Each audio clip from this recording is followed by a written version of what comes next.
¿Cómo nos engaña Satanás? Bueno, para realizar justamente esta historia vamos a recordar al famoso Judas Iscariote, aquel discípulo que entregó a Jesús a manos de los fariseos y lo hizo por 30 monedas de plata. Ahora bien, muchos pensarán que Judas en el último momento se le metió Satanás y que algo pasó ahí y fue una situación inverosímil. Pero la escritura nos revela que eso no es correcto. Para empezar, Judas era el encargado tesorero de llevar el dinero de las obras que hacía justamente los discípulos y Jesús. Y el diablo sembró una duda en su corazón, ya que él tomaba de la bolsa del dinero para sí mismo. ¿Y cuál esa duda era de Satanás hacia Judas? Si él fuera el maestro, el Cristo, ¿tú crees que no sabría lo que haces? No lo sabe, porque no es el Cristo, porque los engaña. Debes de agarrar para ti mismo. Y esa duda que sembró Satanás en el corazón fue creciendo y creciendo hasta el grado inclusive que recordemos una historia muy famosa, la de la mujer que derrama el perfume y Judas se queja diciendo que lo podía vender a los pobres. Muchos, inclusive escuchándolo, podrían decir que sí moraba el amor de Dios dentro de él, pero la realidad era otra. Se enojaba porque él sabía que podía agarrar una buena tajada para sí mismo.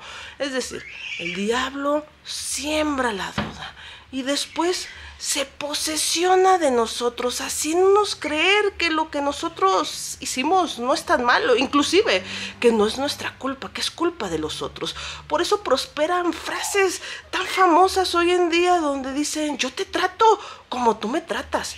Yo soy buena persona, pero si tú eres mala persona conmigo, yo te trato mal, porque depende de ti, no depende de mí.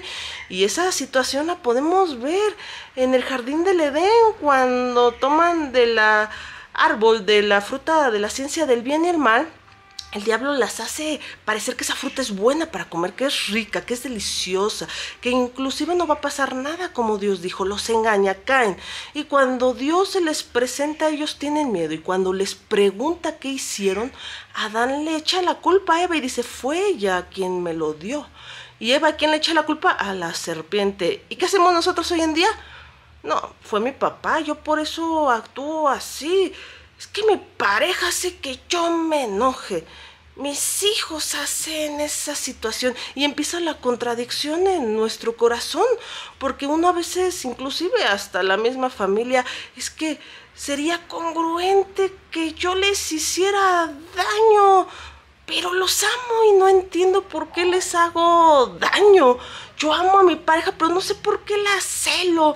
Yo amo a mis papás, pero no los voy a ver y no lo entiendo. Pues es que esa situación ambivalente es la que siembra siempre Satanás en nuestro corazón para engañarnos. ¿Y qué pasa después? Después se posesiona de nosotros y así lo podemos ver en el último capítulo de Judas, donde justamente Satanás embarga todo su ser. Y es lo que nos pasa a nosotros, porque un sentimiento malo de enojo empieza a convertirse en algo más fuerte y empieza el odio, empieza la tristeza, empieza ese dolor y ese sufrimiento que cargamos, que nosotros nos echamos a la espalda y sabemos que debemos de cargar porque es nuestra culpa. ¿Y qué es lo que sucede? Lo creemos.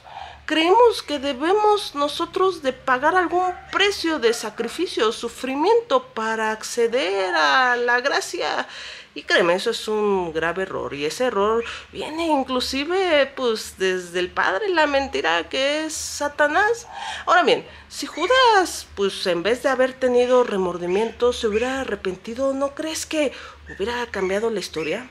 Y sabiendo Jesús lo que había en su corazón, ¿no insistió? ¿Acaso vemos en la escritura una y otra vez diciendo: Judas, te puedes salvar, arrepiéntete, cae a mis pies, vente conmigo? Y Judas simplemente no lo tomó. Entonces, ahora bien, ¿cuál es la dificultad de todo este tema en nosotros? Esa dificultad es darnos cuenta que necesitamos al Maestro porque somos débiles, porque por nuestras fuerzas no lo podemos hacer. Ahora bien, vamos a leer qué dice la Escritura al respecto de eso, y para eso nos vamos a ir a 2 Corintios capítulo 12 versículo 10, y dice: por lo cual, por amor de Cristo, me gozo en mis debilidades, en afrentas, en necesidades, en persecuciones, en angustias, porque soy débil. Entonces soy fuerte. ¿Cómo soy débil y soy fuerte? Es que mi carnalidad, mi cuerpo, mi ser, yo soy débil. Y la única forma de ser fuerte es con Cristo en mi corazón.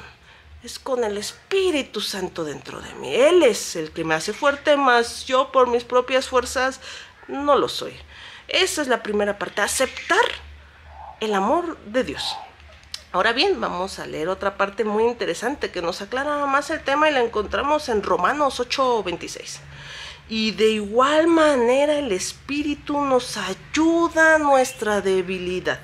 Pues ¿qué hemos de pedir como conviene? No lo sabemos, pero el Espíritu mismo intercede por nosotros con gemidos indecibles. Es decir, el Espíritu es nuestra guía, es la luz, es lo que nosotros necesitamos para vencer las tentaciones del enemigo, porque por nuestras propias fuerzas no podemos. ¿Cuál era la diferencia de Judas con nosotros? Es que los otros reconocían que no podían seguir sin Cristo, que Cristo era la fortaleza, que lo necesitaban dentro de ellos, que necesitaban aceptar que era su Salvador, porque ni nosotros mismos podemos pagar el precio de nuestros errores, de nuestros pecados, y Dios lo sabía, y por eso mandó a su Hijo por nosotros, por amor.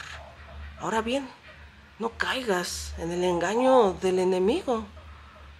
Entra en tu corazón, sácalo y dáselo a Dios, que solamente Él puede decirte la verdad. Así que acepta el amor de Dios. No hay un mañana. No sabemos si hay una hora. No sabemos si vamos a vivir el siguiente segundo. El tiempo es hoy.